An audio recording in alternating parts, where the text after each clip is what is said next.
نوجوان پر شیطان غالب آ گیا۔ دل کی فریاد، یا اللہ صرف ایک گناہ کر لوں پھر توبہ کر لوں گا۔ یہ ویڈیو آخر تک ضرور دیکھیں، آپ کی زندگی سنور جائے گی۔ بغداد میں ایک نوجوان تھا، وہ بہت خوبصورت تھا اور اس کا نام نعل سازی تھا۔ وہ نعل بناتا بھی تھا اور گھوڑے کے سموں پر چڑھاتا بھی تھا۔ نعل بنانے وقت تپتی بھٹی میں سرخ شعلوں کے اندر وہ نعل رکھتا اور پھر آگ میں اسے کسی جمور یا کسی اوزار کے ساتھ نہیں پکڑتا تھا، بلکہ آگ میں ہاتھ ڈال کے اس تپتے ہوئے شعلے جیسے نعل کو نکال لیتا اور اپنی مرضی کے مطابق اسے شیپ یعنی شکل دے دیتا تھا۔ لوگ اسے دیکھ کر دیوانہ کہتے اور حیران بھی ہوتے تھے کہ اس پر آگ کا کوئی اثر نہیں ہوتا۔ وہاں موصل شہر کا ایک شخص آیا۔ جب اس نے ماجرا دیکھا تو اس نے تجسس سے اس نوجوان سے پوچھا کہ اسے گرم گرم لوہا پکڑنے سے کیوں کچھ نہیں ہوتا۔ اس نوجوان نے جواب دیا کہ وہ جلدی میں لوہے کو اٹھا لیتا ہے اور اب اس پر ایسی کیفیت طاری ہو گئی ہے کہ میرا ہاتھ اسے برداشت کرنے کا عادی ہو گیا ہے اور اسے کسی جمور یا پلاس کی ضرورت نہیں پڑتی۔ اس شخص نے کہا کہ میں اس بات کو نہیں مانتا، یہ کوئی نہ کوئی اور بات ہے۔ اس نے نوجوان سے کہا کہ مجھے اس کی حقیقت بتاؤ۔ اس نوجوان نے بتایا کہ بغداد میں ایک نہایت حسین و جمیل لڑکی تھی اور اس کے والدین عمرے کے لیے گئے ہوئے تھے اور کسی حادثے کا شکار ہو گئے۔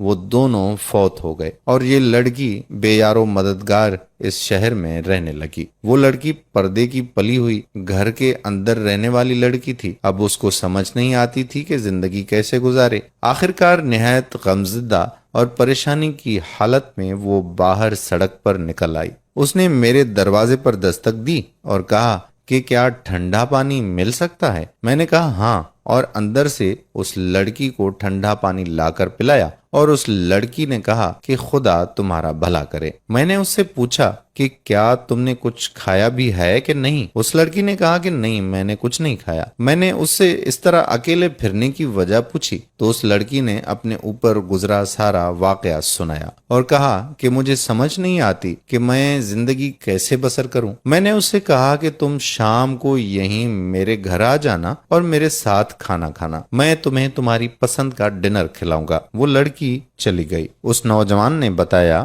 کہ میں نے اس کے لیے کباب اور بہت اچھی اچھی چیزیں تیار کیں۔ وہ شام کے وقت میرے گھر آ گئی اور میں نے کھانا اس کے آگے چن دیا۔ جب اس لڑکی نے کھانے کے لیے ہاتھ بڑھایا تو میں نے دروازے کی چٹخنی چڑھا دی اور میری نیت بدل گئی، کیونکہ وہ انتہا درجے کا ایک آسان موقع تھا جو میری دسترس میں تھا۔ جب میں نے دروازے کی چٹخنی چڑھائی تو اس لڑکی نے پلٹ کر دیکھا اور اس نے کہا کہ میں بہت مایوس اور قریب المرگ اور اس دنیا سے گزر جانے والی ہوں۔ اس نے مزید کہا کہ اے میرے پیارے بھائی، تو مجھے خدا کے نام پر چھوڑ دے۔ وہ نوجوان کہنے لگا کہ میرے سر پر برائی کا بھوت سوار تھا۔ میں نے اسے کہا کہ ایسا موقع مجھے کبھی نہیں ملے گا، میں تمہیں نہیں چھوڑ سکتا۔ اس لڑکی نے مجھے کہا کہ میں تمہارے خدا اور اس کے رسول صلی اللہ علیہ وآلہ وسلم کے نام پر درخواست کرتی ہوں کہ میرے پاس سوائے میری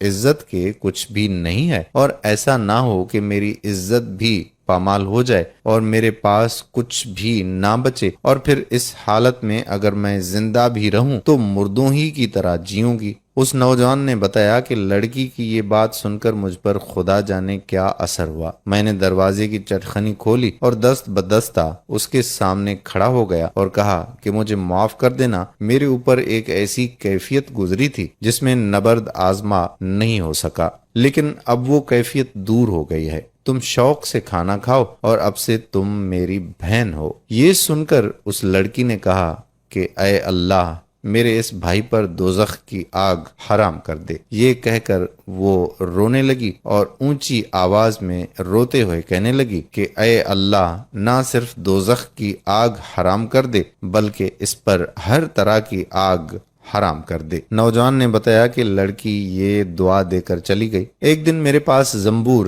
یعنی جمور نہیں تھا اور میں دھوکنی چلا کر نال گرم کر رہا تھا۔ میں نے زنبور پکڑنے کے لیے ہاتھ بڑھایا تو وہ دہتے ہوئے کوئلوں میں چلا گیا، لیکن میرے ہاتھ پر آگ کا کوئی اثر نہ ہوا۔ میں حیران ہوا اور پھر مجھے اس لڑکی کی وہ دعا یاد آئی، اور تب سے لے کر اب تک میں اس دہکتی ہوئی آگ کو آگ نہیں سمجھتا ہوں، بلکہ اس میں سے جو چاہے بغیر کسی ڈر کے نکال لیتا ہوں۔ بحوالہ اشفاق احمد، زاویہ 3، ڈیفنس و ویپن، صفحہ نمبر 207 اور 8۔ اس ویڈیو سے ہو سکتا ہے کہ کوئی گناہ سے توبہ کر لیں اور شیئر کرنا اپنے اوپر فرض سمجھیں، کیونکہ اگر کوئی ہماری وجہ سے